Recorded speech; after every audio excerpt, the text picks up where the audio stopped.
Hey everyone, my name is Damon Lindelof, and I am here with writer extraordinaire Tom King and artist extraordinaire Jorge Fornes, and we are here to talk about Rorschach. Not just the man, the myth, the legend, but now the new 12-issue comic that's about to be released. Let's start basically chatting it up. So welcome, guys. Welcome to DC Fandome. Hey, thanks for having me. Thanks for being here, man. I know, it's the cliche in every Hollywood thing I say I'm a huge fan. So whatever, the real thing where people actually mean that, I can't say I'm a huge fan. I can't say how much I appreciate you doing this. You're such an inspiration to me.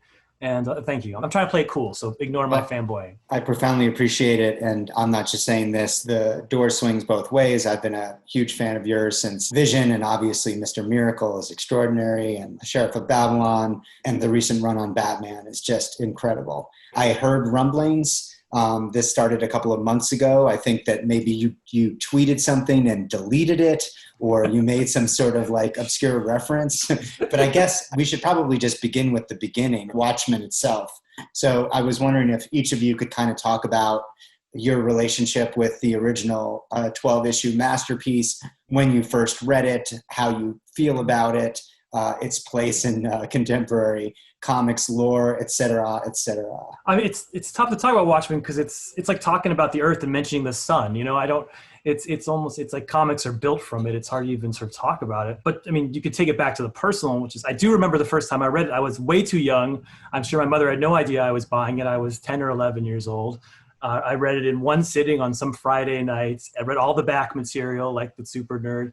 I didn't get all this, the subtleness and the structure stuff, but I got the story, the idea that sort of superheroes weren't where we thought we were. They were in this real. There was something deep and dark about them, and this was.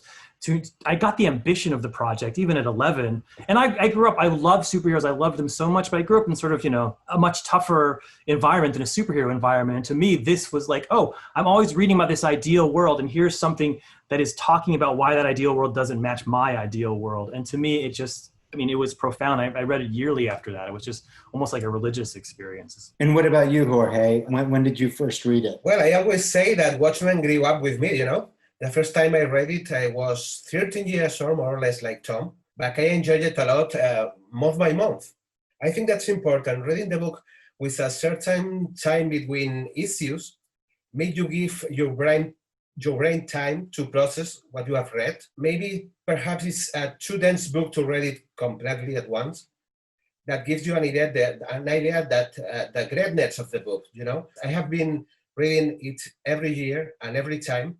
I have been discovering new things, new layers, mirroring sense, double meaning, Easter eggs.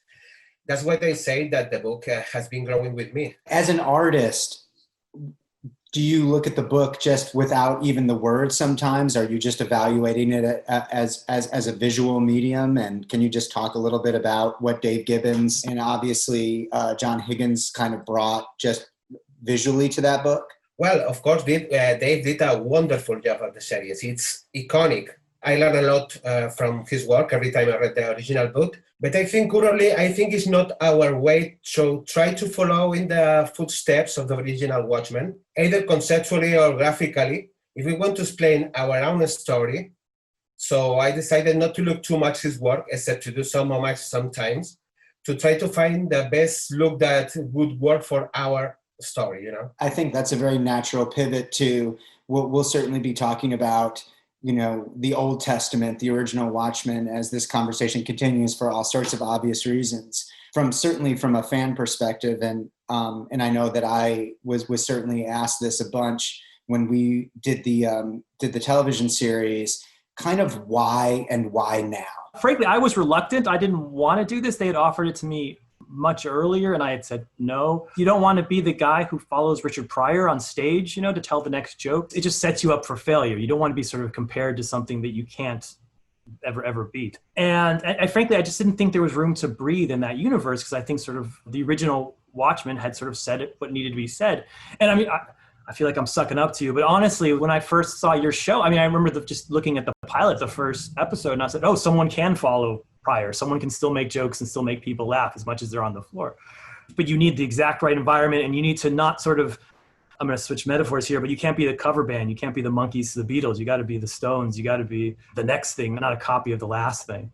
When I've sort of had the vision that that could be done, then, I mean, that opened the doors, because, I mean, obviously right now, America is in a very bizarre place. Look, we're in a very bizarre place. We're in Fandome instead of in San Diego. And it changes every single day. And we're going through just incredible, tumultuous insanity, which is grinding us and testing us. To talk about that in a comic book and in a literary way, I think Alan Moore's given us sort of the notes in the way sort of someone might give Wagner a scale. He gave us the notes to talk about our current moment. And so I wanted to play in that sandbox to talk about this. And so, yeah, it's a very political work. It's about today. It's about contemporary. But it's a very, it tries to be revolutionary in the way Watchmen tries to be revolutionary. I just want to say I deeply appreciate that everything that you just said, and thank you so much. It means a lot. I'll also say I cannot in any good conscience use the pronoun I, because I was literally sitting in a room, just in the writer's room, with like a dozen people, all of whom kind of came to Watchmen from different angles. Some of us had a very, a decades long history with it. Others sort of like read it right before the interview. But over time, we all started to kind of fall in love with it. And I think that the reason that, we went from Richard Pryor to like Dave Chappelle, which is like inspired by, but the next iteration of that collaboration is what made the show, made us constantly challenge it and try to maintain that balance between the reverence and the trolling, which Alan and Dave did so well in terms of the way that they treated these iconic characters. But on the subject of collaboration, obviously, I'm really curious as to how Jorge, you and Tom came together. Was he on board first? There was obviously a relationship that predated Watchmen. Was there a decision that you collectively came to together? And then what's the creative process like for you guys? Well, he comes to me with this idea, and I love. The thing is that we love the same things. All comic books, noir, Watchmen, and for me it's very easy to work on this project because I have read the script and was so exciting every time I read an issue. And we talk a lot. I read the script and then I do a layout. I send the layouts to Tom and the editor, to Jamie, and we talk about, and sometimes he changes some things, sometimes it's me. Well, a creative process usually is the same creative process. What was your canonical approach? Like, did you go back and reread the original? Are you strict to canon? Like, what do readers need to know before they pick up issue 1? Yeah, I mean, just in terms of canon, yeah, I mean, it's the original. It's the '86 version. This is super nerdy, but it's amplified a little bit by at the time of Watchmen, they made a RPG Watchmen game with Dave Gibbons. I've got my little metal Metropolis and my little metal hooded chest. Yeah, that's right. So I ordered those off eBay because they're out of print. Actually, they came back into print. So I also steal from those. I consider those to be canon because they were contributed by the original creators. Then the TV show meant so much to me. I don't reference it or make it in the world, but I make it so nothing contradicts with the TV show. So if you've seen the TV show, you can imagine that this is happening a little bit afterwards. Because in the TV show, Joe Jr., as you call him, is starting to run for president. This starts with the nomination of sort of the next person. For reasons obvious, Joe Jr. couldn't run. Yes, he has dropped out. He has dropped out of the race. Yes, he has dropped out of the trade. Yes, exactly.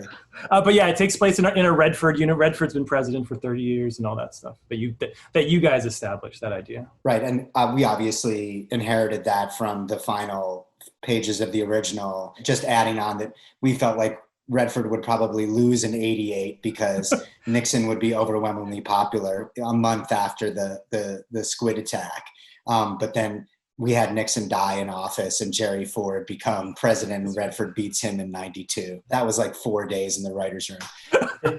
But I think that the political is actually very interesting because I don't want to give anything away about the book. But for those of you who are familiar with Tom's background, but you had a very interesting romantic, exotic life before you started writing comic books. So I was wondering if you could talk about your background as an analyst, or I picture you as some sort of Jack Ryan type. I'm sure it was probably less glamorous than that, and then sort of pivot into the beginnings of what this book has to offer. Yeah. I served in the CIA for 7 years. In my 20s, I was thinner and had more hair. It was more exciting. But I wasn't an analyst. I was a case officer, which are the guys that actually go out into the field and have the quote unquote gadgets and recruit spies and all that stuff. So I was out there with guns and all that crap. As complicated as that time was, it seems almost simple in retrospect. Like Al Qaeda was a very big bad guy, and my job was to take them down. And that seems so much more simpler than our bad guy now is a much bigger killer, and the only way to fight it is to stay home. It seems that seems almost cartoonish in retrospect. But yeah, it starts off with the assassination of a president, and the whole thing is looking to why this assassination occurred and how a character who seemed to be Rorschach was involved in the assassination. In the Citizen Kane style, as a detective sort of going around and asking people what happened, and as they ask them, you get flashbacks to what happened. That idea that sort of you find sort of these nodes of knowledge, and the nodes of knowledge take you into the world before as you solve the mystery. The idea was, while talking about the issues he was talking about, government and power and deep conspiracies that Moore was talking about, to get away from the way he was telling that story. Because I feel like if we told it the exact same way Alan did, we would be doing the exact opposite of what he did, which was innovation. So we're using these sort of weird stories and weird influences, and it's very noir drenched, to sort of get away from that original Watchmen, how to tell the story, but to get at that huge themes of that story. Jorge, both of you guys have mentioned this sort of word noir, which is just as much a mood or a tone as it is a visual style. But as the person who's responsible for the visual style, how do you approach bringing noir to the page? Well, it's very hard work. One of the most recognizable things about Watchmen is the phenomenal work that they did at the series. They create a world is timeless. You have these electric cars, but outside is that all the double buttons, coats, hats, all the noir stuff that I love it. And I have seen your TV show too to get the visual style, because the temporal is the same time. Yeah, it's taking place now. It's an alternate version of now.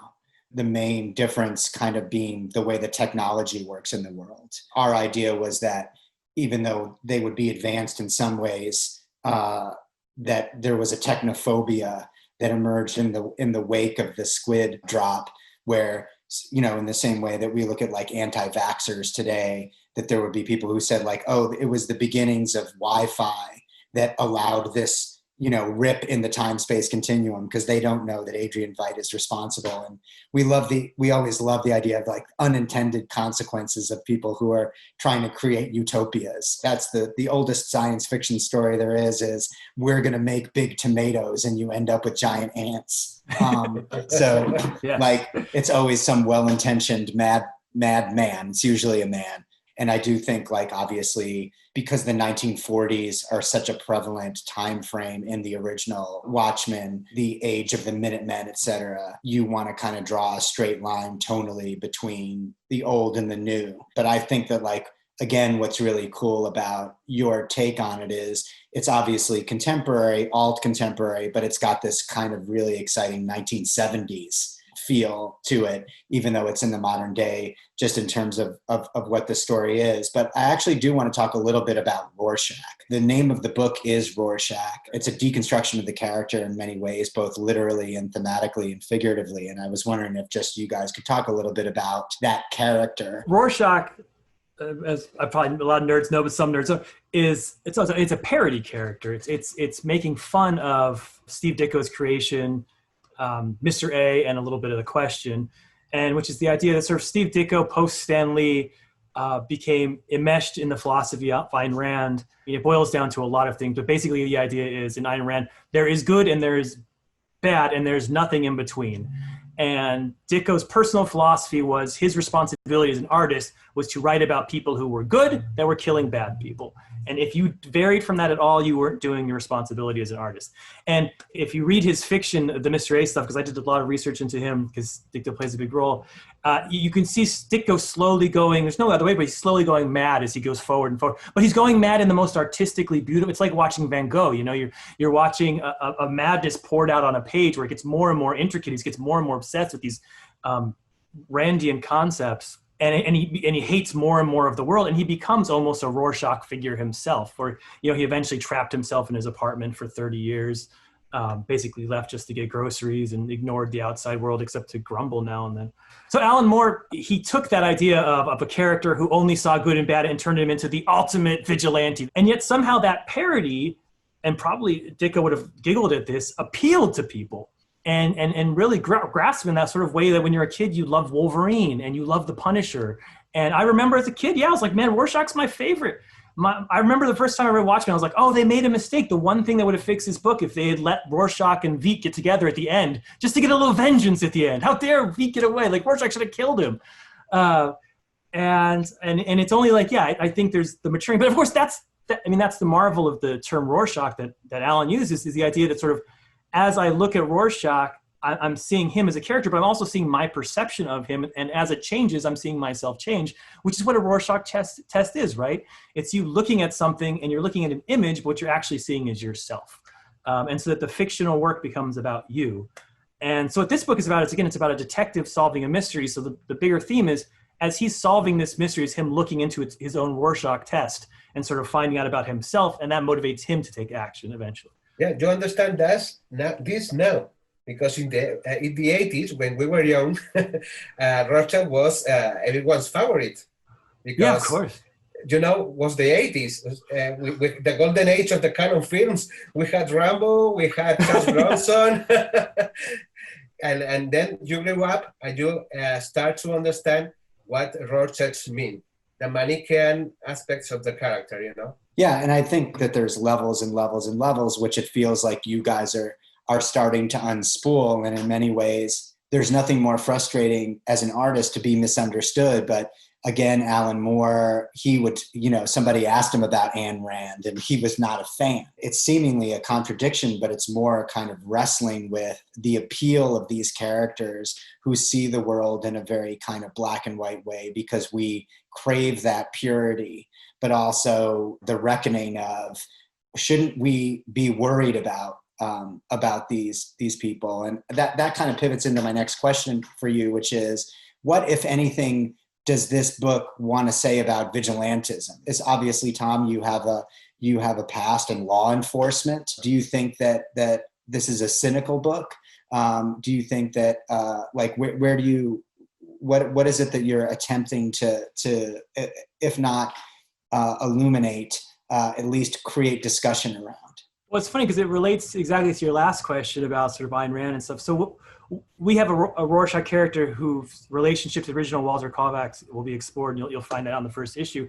But one of the centers of it was, instead of it being from an Ayn Rand background, I transitioned it just to sort of respond to Al, and I made this guy obsessed with Hannah Arendt, who is a different philosopher. Another, it was Ayn Rand's contemporary, and another Jewish immigrant from Germany, but on the left, not on the right.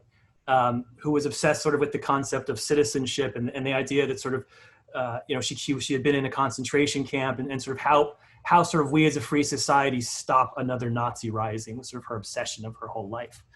Instead of constructing Rorschach from an Arendian point of view, if we construct him from an Arendt point of view, how does that change our conception of superheroes and our conception of vigilantism? Like if we go from the idea of, it's obviously bad to just kill people without trials to, is it bad to kill Nazis without trials? The idea, and so it makes it a different moral universe and asking different moral questions, or at least the same questions, but, turning the ball on its side so you can see it from a different angle.